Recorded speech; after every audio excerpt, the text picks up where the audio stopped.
मक्का royal clock tower को बनाने में लगभग $16 बिलियन का खर्च किया गया था। सऊदी किंग अब्दुल अजीज रॉयल क्लॉक टावर पर दुनिया का सबसे बड़ा घड़ियाल लगाना चाहते थे, जिसके ऊपर लगा होगा एक बहुत बड़ा हीरा और सबसे टॉप पर एक गोल्ड प्लेटेड क्रिसेंट। पूरा स्ट्रक्चर बनकर कंप्लीट हो चुका था। अब बारी थी इस स्ट्रक्चर के ऊपर दुनिया की सबसे बड़ी घड़ी बनाने की। इस काम को अंजाम देने के लिए जर्मनी की पैरेट नामी कंपनी को सिलेक्ट किया गया, जिनको इस काम में 165 सालों का एक्सपीरियंस था। इन सब में सबसे बड़ा चैलेंज इस घड़ियाल के कांटे थे। इनको ऐसे डिजाइन करना था कि ये तेज हवा में उखड़ ना पाए। इस घड़ियाल का बड़ा कांटा 23 मीटर्स, जबकि छोटा कांटा 17 मीटर लंबा रखना था। यूं समझ ले कि बड़े कांटे को अगर सीधा खड़ा किया जाए तो ये ऊंचाई में 5 स्टोरी बिल्डिंग का मुकाबला कर सकता है।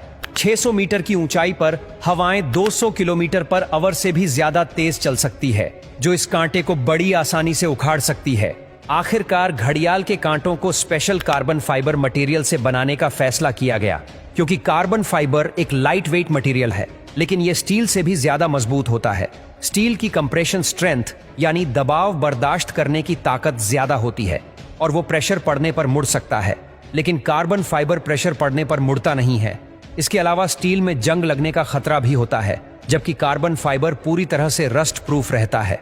मक्का क्लॉक टावर के लिए 4 नहीं बल्कि 5 कांटों के सेट बनवाए गए और एक स्पेयर में भी बनवा कर रखा गया। एक एक ट्रेलर में सिर्फ एक कांटा लाद कर इसे मक्का क्लॉक टावर तक पहुंचाया गया। ये कांटे इतने बड़े हैं कि इसके अंदर आसानी से चला भी जा सकता है। क्लॉक टावर के चारों घड़ियाल को चलाने के लिए अलग अलग मोटर है, जिसे क्लॉक ड्राइव कहा जाता है, लेकिन यहाँ पर भी एक एक्स्ट्रा क्लॉक ड्राइव पहले से क्लॉक टावर में इंस्टॉल की गई है, ताकि कभी खराबी की सूरत में फौरन रिप्लेस किया जा सके। इस घड़ियाल में एक मेंटेनेंस स्विच भी लगाया गया है, जिसे दबाते ही कांटे बिल्कुल सीधे हो जाते हैं और मेंटेनेंस वर्कर्स इसके अंदर जा सकते हैं। इस घड़ियाल के रंग को सिलेक्ट करने के लिए भी काफी सारी रिसर्च की गई। रिसर्च करने के बाद ग्रीन कलर की LED लाइट सिलेक्ट की गई। ग्रीन कलर इसीलिए सिलेक्ट किया गया क्योंकि ग्रीन कलर में 8 किलोमीटर दूर से देखने पर भी टाइम सही से नजर आता था। इस क्लॉक टावर पर हैरतअंगेज तौर पर टोटल 20 लाख LED लाइट्स लगी है। हर एक LED एक दूसरे से 4 इंच के फासले पर लगी है। इन 20 लाख LED को भी स्पेशली मक्का के गर्म मौसम को नजर में रखते हुए बनाया गया, जिसमें 1 साल से भी ज्यादा का वक्त लगा। अब बारी थी मक्का क्लॉक टावर के सबसे मुश्किल लेकिन खूबसूरत पार्ट को बनाने की। बिल्डिंग के टॉप पर एक क्रिसेंट लगाना था। ये क्रिसेंट 75 फीट ऊंचा और इतना ही ज्यादा चौड़ा भी है। लाइट वेट रखने के लिए इसे फाइबर ग्लास और कार्बन फाइबर को मिक्स करके बनाया गया, पर फिर भी इसका टोटल वजन 35 टन के करीब है। क्रिसेंट और घड़ियाल के ऊपर हीरे को बनाने की जिम्मेदारी जर्मन कंपनी रीवा को दी गई।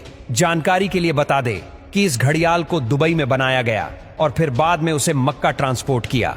सबसे खास बात यह कि क्रिसेंट के कोने कोने पर सोने की लेयर छड़ी होगी, लेकिन अगर ये क्रिसेंट पूरा 1 पीस में बनाया गया तो फिर इसे टॉप तक पहुंचाना और फिर वहां इंस्टॉल करना मुश्किल नहीं बल्कि नामुमकिन होगा, क्योंकि भीड़ और जगह की तंगी की वजह से यहां सिर्फ टावर क्रेन्स काम कर सकती है, पर वो भी इतना ज्यादा वजन एक साथ नहीं उठा सकती। तभी इसे अलग अलग पार्ट्स में बनाने का फैसला किया गया। इस क्रिसेंट पर गोल्ड की लेयर चढ़ाने के लिए करीब 10 करोड़ मोज़ेक टाइल्स के पीसेस चिपकाए गए, जिन पर सोने की लेयर छड़ी हुई थी। हर एक मोज़ेक टाइल्स को बारीकी से बनाया गया और फिर इनको 2 बाई 2 सेंटीमीटर के ब्लॉक में काटा गया। ये पूरा क्रिसेंट भी दुबई में तैयार किया गया और फिर फाइनल टच देने के बाद इसे मक्का भेजा गया।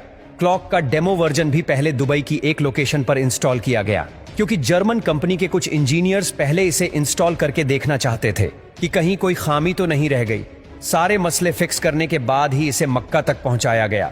600 मीटर की ऊंचाई पर क्रिसेंट की इंस्टॉलेशन भी एक बहुत बड़ा चैलेंज था, क्योंकि इतनी ज्यादा ऊंचाई पर टावर क्रेन्स इतना ज्यादा लोड नहीं उठा सकती।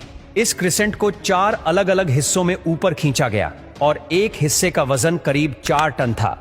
ये इंजीनियर्स और वर्कर्स के लिए काफी खतरनाक टास्क था, क्योंकि एक तो टावर क्रेन्स इतनी ज्यादा ऊंचाई पर होने की वजह से ज्यादा वजन नहीं उठा सकती थी। दूसरा, अगर इस प्रोसेस के बीच तेज हवा चल पड़ी तो पेंडुलम इफेक्ट की वजह से 4 टन का वजन डबल भी हो सकता है। फिर वही हुआ जिसका डर था।